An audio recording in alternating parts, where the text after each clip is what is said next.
Friends. The whole Frost family is just a handful today. Genesis 33:17. Genesis 33:17. Hannah and I went to camp, and actually that's where I got the idea for the lesson today, and I just went a different route with it too, but the idea and everything was from the camp director's wife.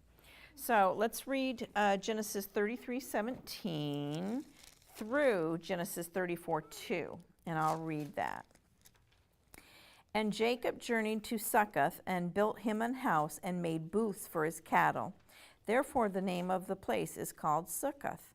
And Jacob came to Shalem, a city of Shechem, which is in the land of Canaan. when he came from Pandanaram and pitched his tent before the city. And he bought a parcel of a field where he had spread his tent at the hand of the children of Hamor, Shechem's father, for 100 pieces of money. And he erected there an altar and called it Elohi Israel. 34:1. And Dinah, the daughter of Leah, which she bare unto Jacob, went out to see the daughters of the land. And when Shechem, the son of Hamor, the Hivite, prince of the country, saw her, he took her and lay with her and defiled her. So today I'm going to introduce you to a lady named Dinah. A lot of you may not have heard of Dinah before. Sometimes, we just hear a lot of the same main characters. We hear about Moses, we hear about Ruth, Book of Ruth, about Esther. But here we're going to talk about a young lady named Dinah. Dinah was Jacob, who is also later referred to as Israel, Jacob and Leah's daughter. Remember, there was Leah and Rachel. They were the two sisters. And Jacob was going to marry Rachel, and he worked 7 years for her and then went in, and Rachel and Leah's dad had tricked him and put Leah in there in the dark tent, on the wedding night. And he's like, what? And so then he said, well, I'll give you Rachel, the one he wanted in the first place. I'll give you Rachel if you work another 7 years for me. So that's what happened. So this is Dinah was Jacob and Leah's daughter, and she had 12 brothers. So we read in chapter 33 that Jacob settled his family in Shalem, which is a city of Shechem, which was in the land of Canaan. And upon settling, the end of chapter 33, we read that Jacob erects an altar and calls it Elohi Israel, meaning God, the God of Israel. So this is Jacob's declaration when he moved to this new place and he erected this altar. That was his way of recognizing, declaring to everybody, especially his family, that he was declaring his faith and his recognition in the one true God. Okay? They were in a land of Canaanites, but they were children of God. And so this was his way of showing everyone around him, and even to himself. We have to have those markers in reminders in our own life, and that's what this was. So then in chapter 34, in the first couple verses, we meet Dinah, and it's likely, I did some looking on the internet. It doesn't say, so this is not set in stone, but it's likely that she was 13 to 15 years old. So she was under her father's umbrella of protection. Oh yeah, I used this at camp this week. I was thankful for it. Didn't rain too much, but anyway. So just as an umbrella will shield us from the rain, because, and I felt so bad at one time. It was raining, and I have the umbrella. Nobody else is walking with an umbrella. My hair by then was already toast. It was bad. Like the first day, it just shriveled up, and then I forgot my hair iron, and it was just bad. When Mrs. Frost's hair isn't straight iron, it is rough. So anyway, so I had this over, and then I was like, do I ask people to get under here with me? And I'm like, well, how do I ask this counselor but not this counselor? Then we'll be squeezed up. Julie just walked with her umbrella by herself, and I felt bad. But just as the umbrella shields us from the rain, Jacob was Dinah's protection from a world that didn't know or love their God. The Canaanites didn't love God. Jacob and his family, and very large family, loved God.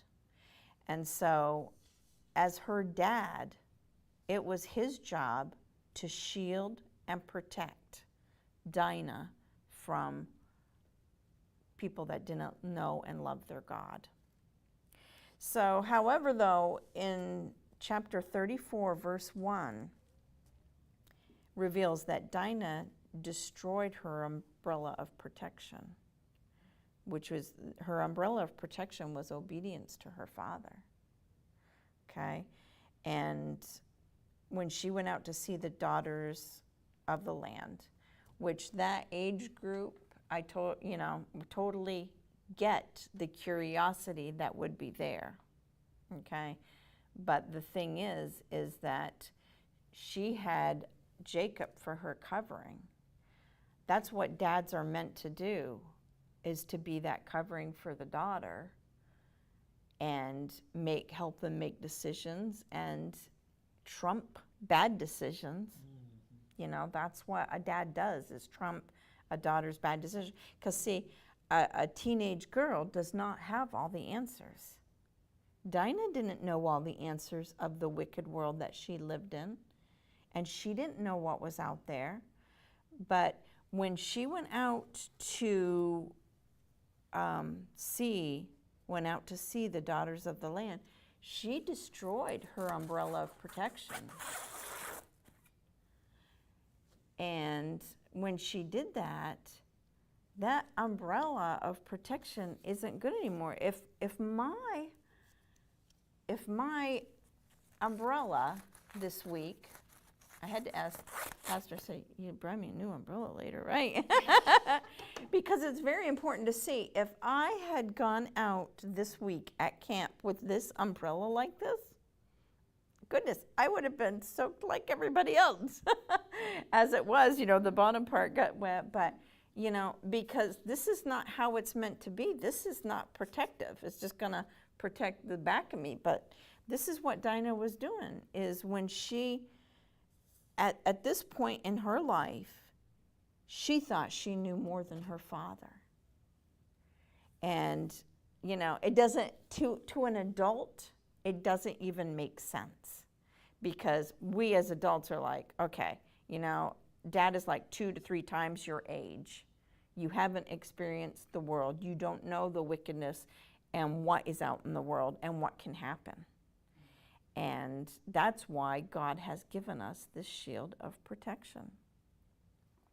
But Dinah, she thought she knew more than her dad, and that she could handle what she had been shielded from. And the moment that she acted on that, she destroyed her umbrella of protection. And now what was out there was able to get to her. If she would have just listened and obeyed her dad, then things wouldn't have got her. I was protected from the rain because my umbrella was as it should be. But like this, I would have gotten soaked. And, you know, the cost for Dinah, thinking that she knew more than her father, was very high. Verse 2 tells us that Shechem, who was a Canaanite, raped Dinah. And I don't have to go, you know, into that anymore. The Israelites, the children of God, were to marry Israelites, just like we said before, not other nations who did not love God. And Dinah, when she ruined and destroyed her umbrella of protection, when she did that, she not only defiled herself, but she defiled Israel, you know? And so the sons of Jacob, and I didn't write the verse down for that one. And the sons of Jacob. So verse 7, and the sons of Jacob came out of the field when they heard it. And the men were grieved, and they were very wroth, because he had wrought, speaking of Shechem, he had wrought folly in Israel in lying with Jacob's daughter, which thing ought not to be done. You know, so it's amazing how young girls will make decisions that will destroy their lives because of doing this. Miss Rebecca, which is the camp director's wife, told this story. And she told like 3 or 4 of them, of people she personally knew from college. But just one was that a girl that she grew up in high school with, she had a good home And by everything evident, everything was exactly as it should be. And the girl was, in her local church, serving the Lord, everything.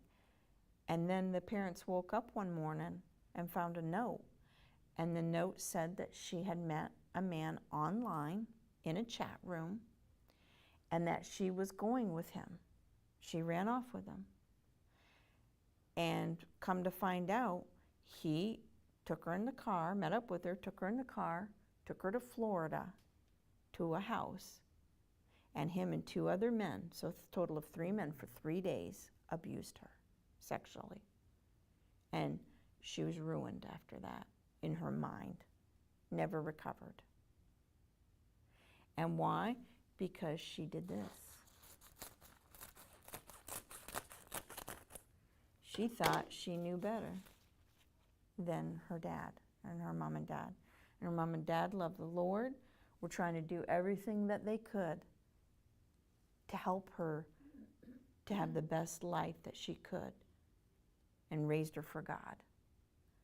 But she thought she knew better. She ruined her umbrella of protection, and to this day is paying a terrible price, because those 3 days will never leave her. They're etched in her mind. And if she turns to the Lord and allows him to help her heal, she will get past a lot of it. But sin has consequences. And that's the consequence that she has to live with, even after making it right and healing, is that it doesn't ever go away.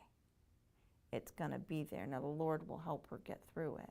And I just pray that if she hasn't already, that she gives her life to the Lord and find some healing from that.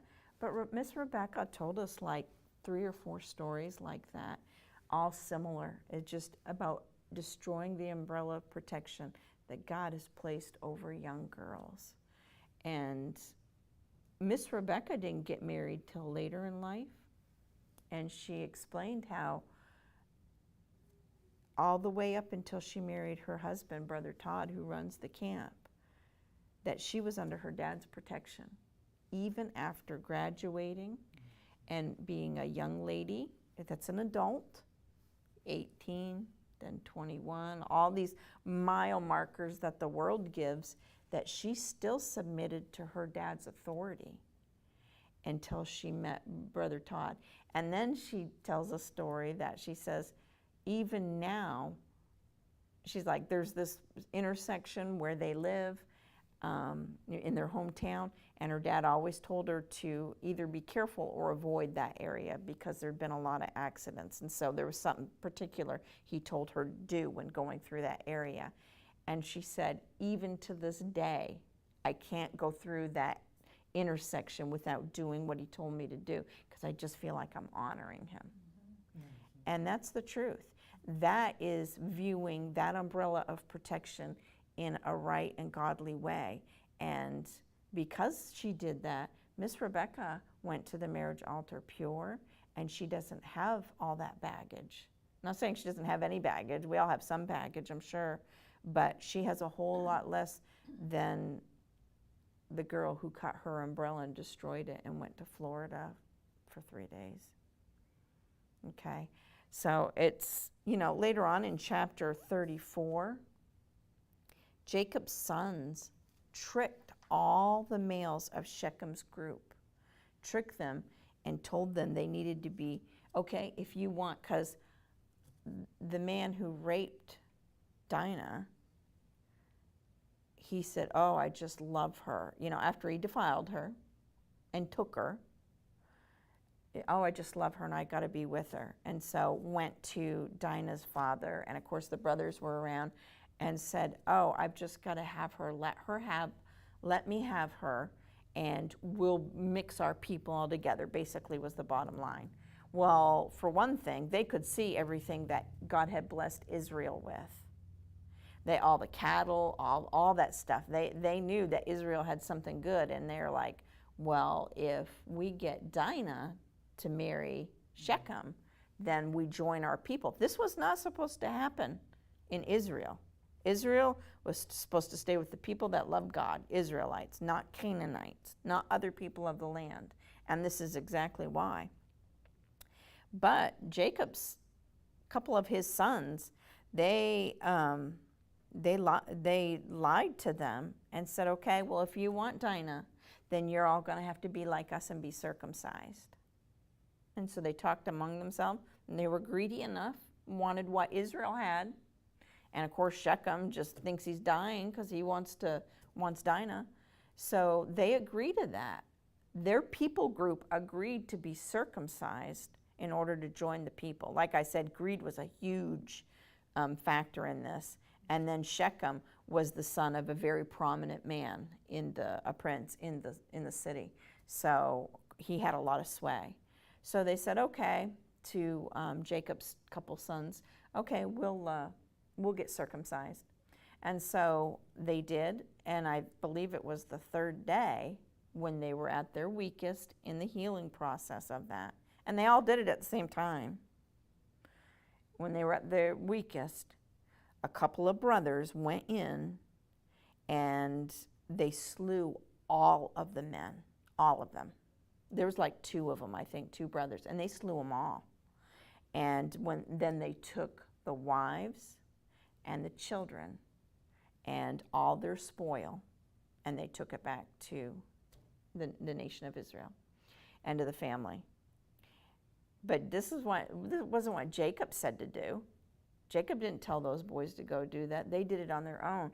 Jacob said, let me see.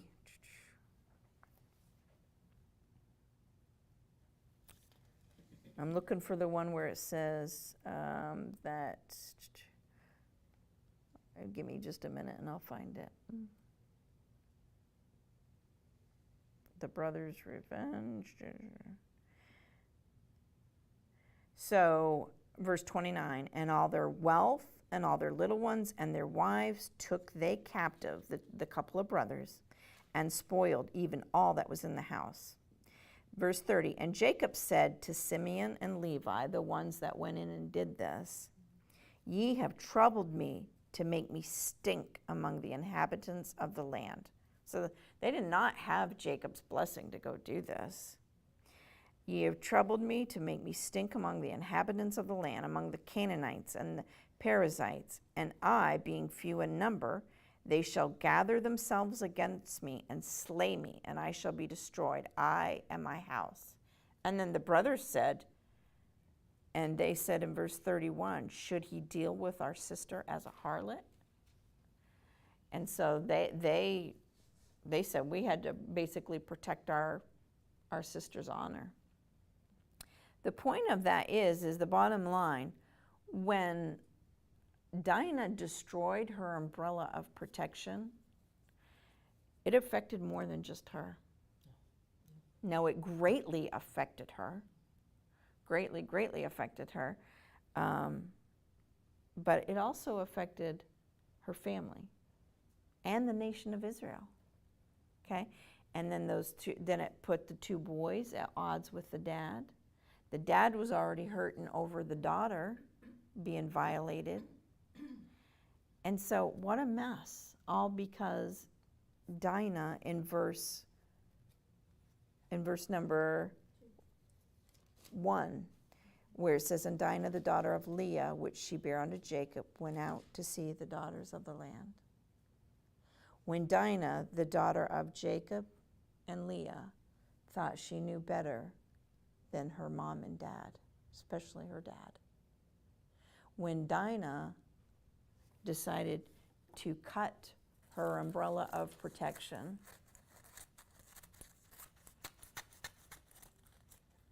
and just destroyed it, and then Shechem saw her out and about, probably had someone take her.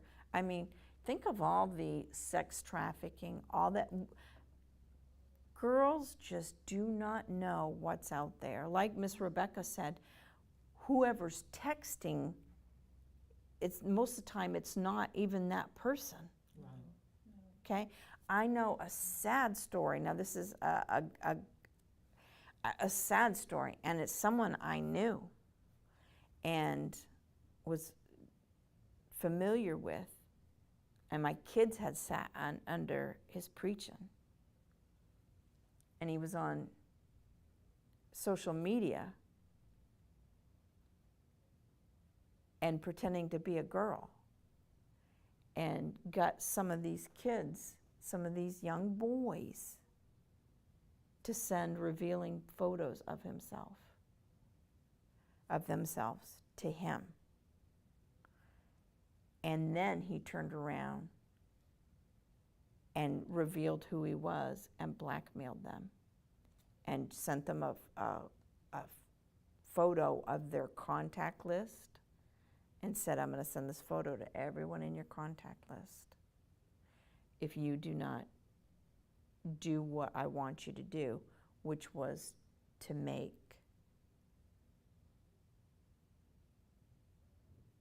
videos for him and send photos.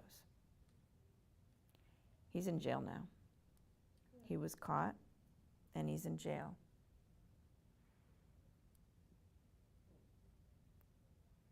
The umbrella of protection that God put over young girls, and boys too, is for a reason, but especially young girls.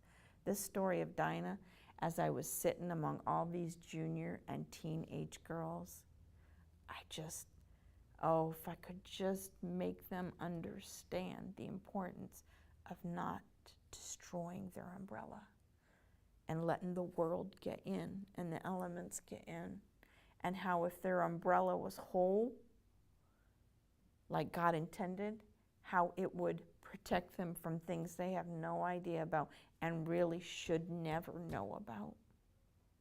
That girl that was taken to Florida, she should have never known what she knew over those 3 days and had to walk away with and now live with. She should have never known that, but she also should have never caught her umbrella of protection. God's placed it there for a reason. You may be saying, I'm an adult woman, what does this have to do with me?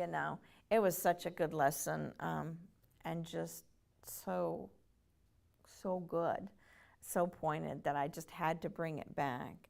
And, we do have a young lady in our class, but it applies to us too in a different way.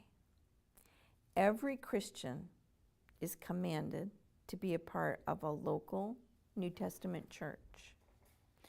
And over every church or flock, God refers to the people in the church as a flock, God has placed a pastor.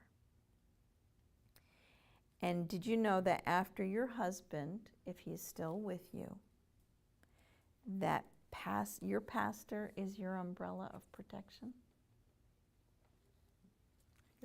Guess I could turn it like that. It's so chopped now. Your pastor does watch for your souls. Let's turn to Hebrews.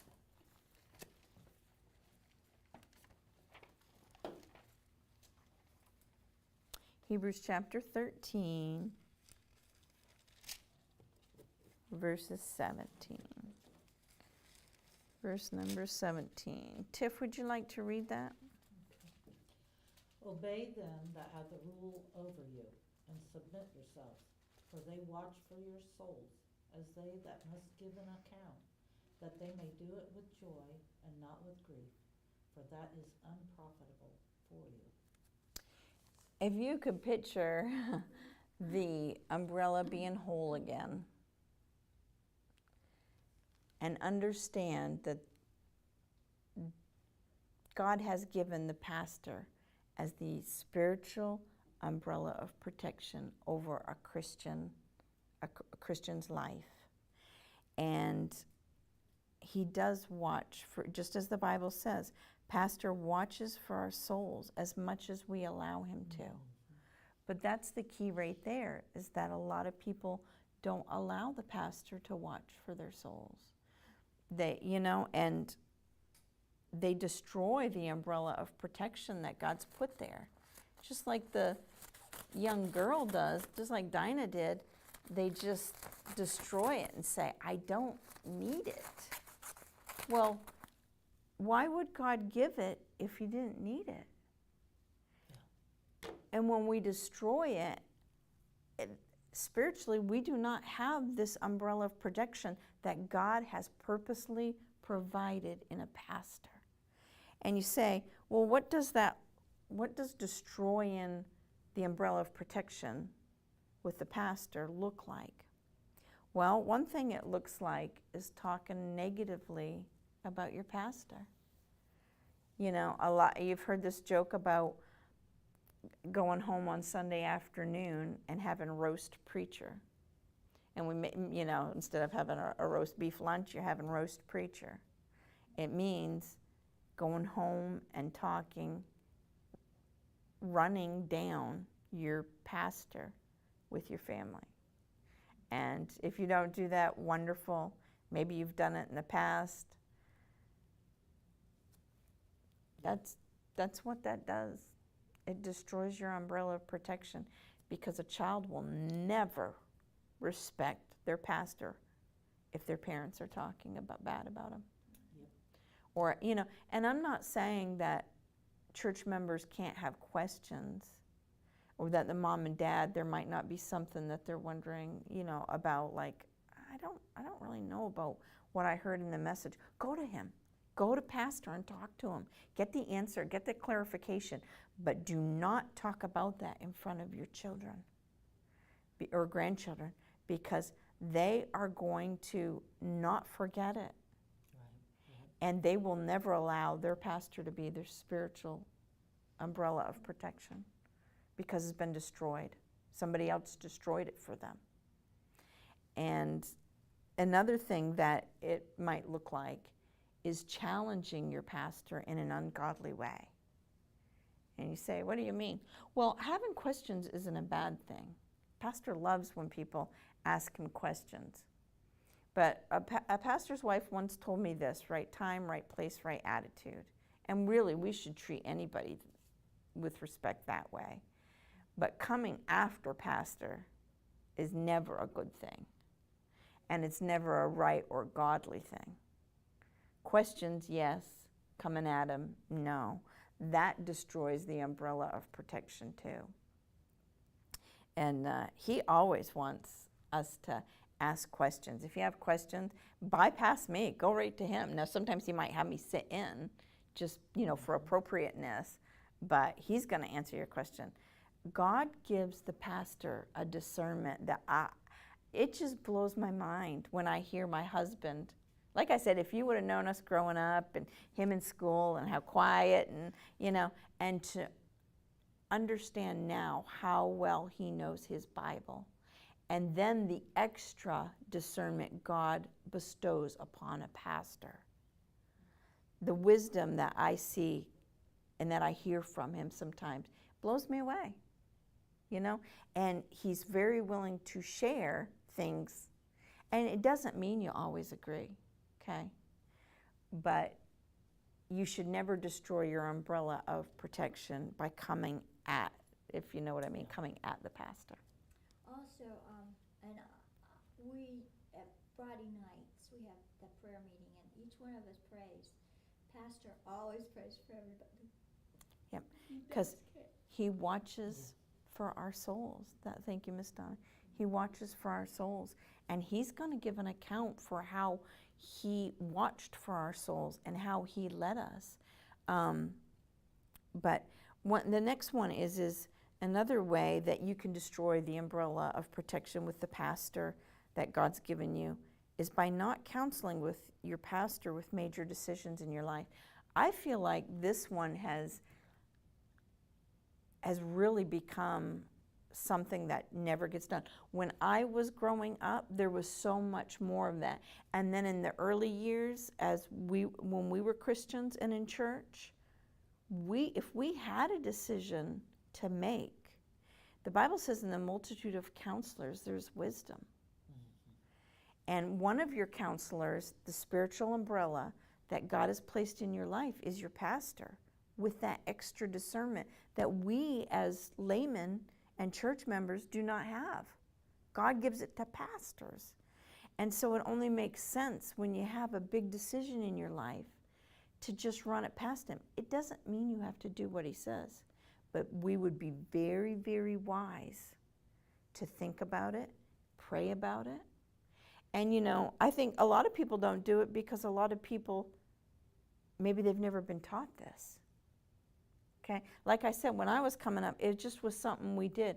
And I remember, I can count on one listen on one hand, and it wouldn't be all 5 fingers, of the times that people have come to us, come to Pastor, and said, this is what's going on in my life. What do you think about this? What do you think I should do?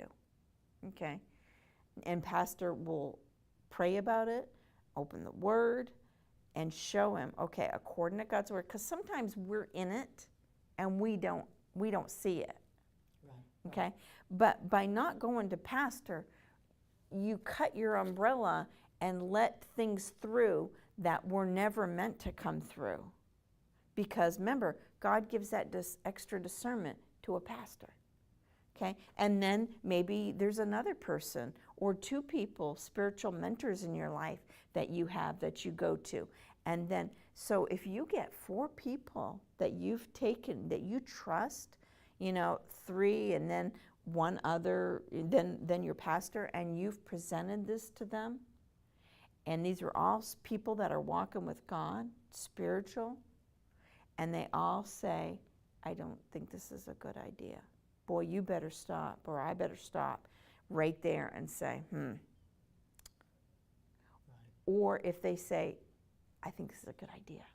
I think God is going to bless this.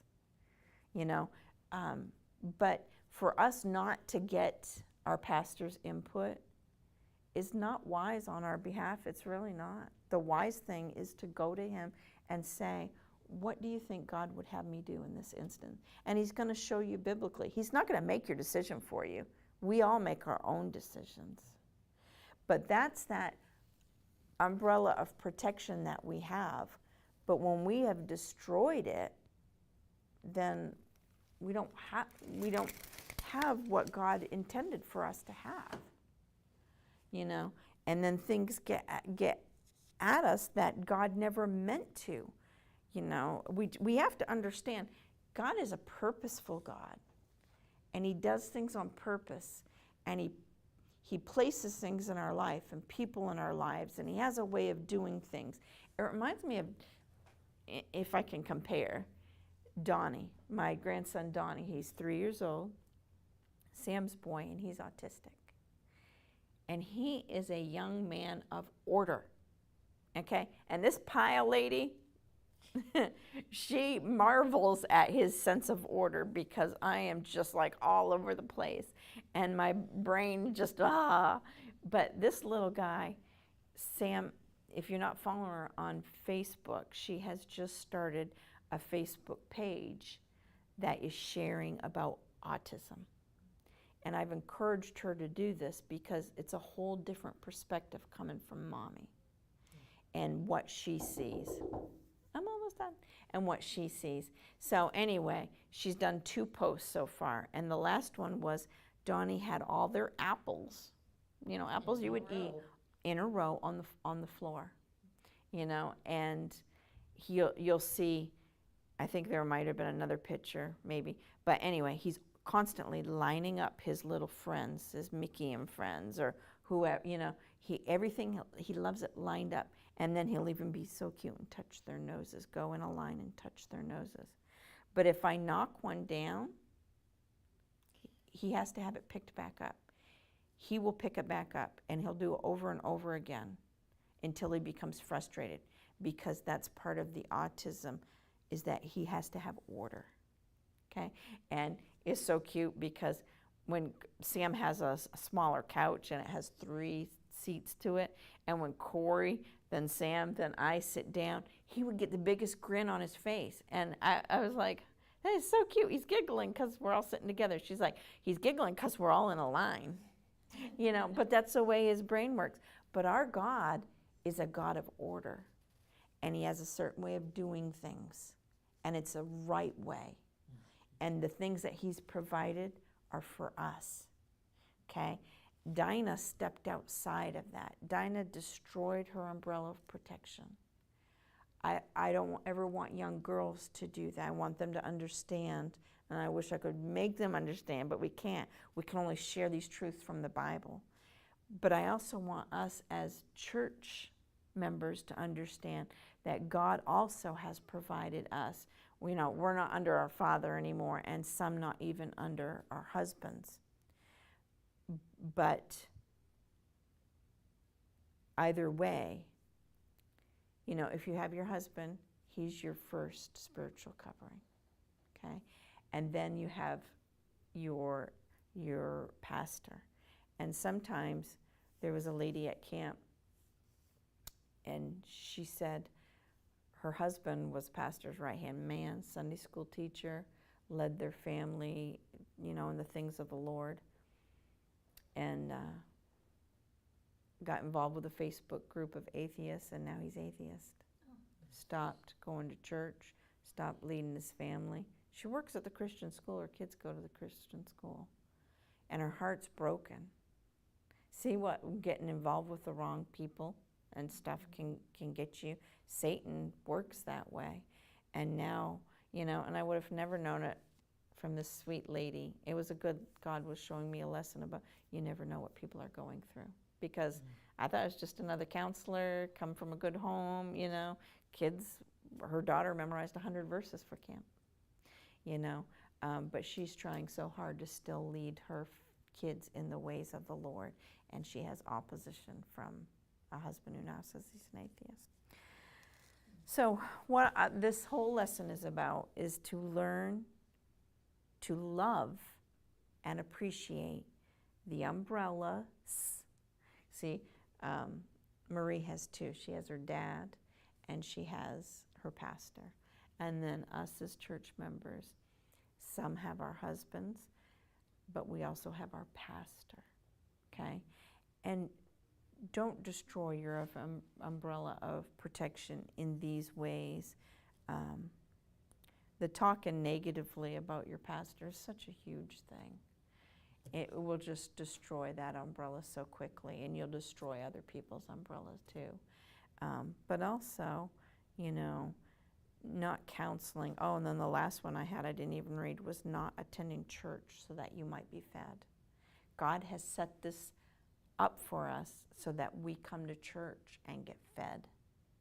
There are 3 services plus, no. 1, 2, 3, 4. Sunday school. Sunday school. So 4 services plus Friday night prayer.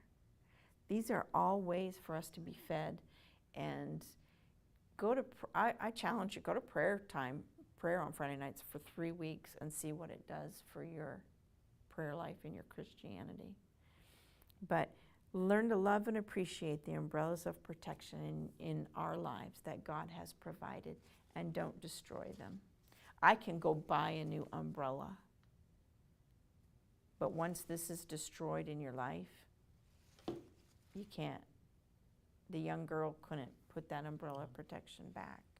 And even as a pastor, you might repair your umbrella, but if you destroyed it for somebody else, which is likely, it may never get repaired. So let's just not destroy our umbrella of protection. Thank you to our online friends.